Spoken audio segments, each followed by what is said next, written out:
Hi, what's going on?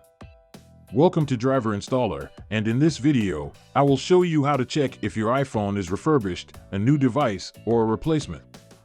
Because it is very useful information when buying a second-hand iPhone, since it is very important to know the origin of the device.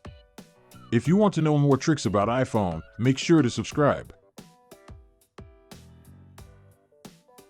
On your device, the first thing you are going to do is go to Settings.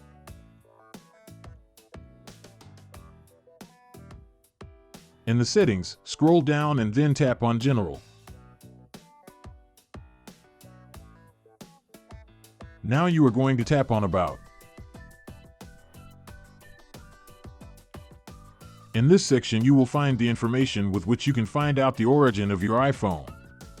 Now look at the model number of your device. As you can see, in my case it starts with the letter M. This means that my iPhone was bought new. If your iPhone starts with any other letter, stay in this video because now I will explain the meaning of each one of them. If your iPhone starts with the letter F, this means that your device is refurbished or renewed, which means that your iPhone has been repaired by Apple or has been returned to the store. Usually this isn't a problem, but now you know the iPhone isn't brand new.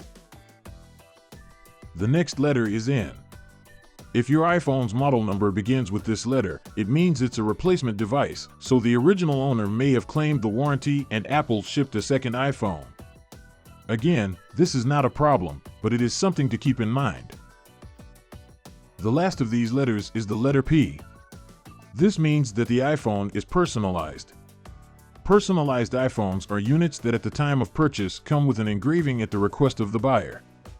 If your model number starts with this letter, you can check it yourself and you will most likely find the engraving.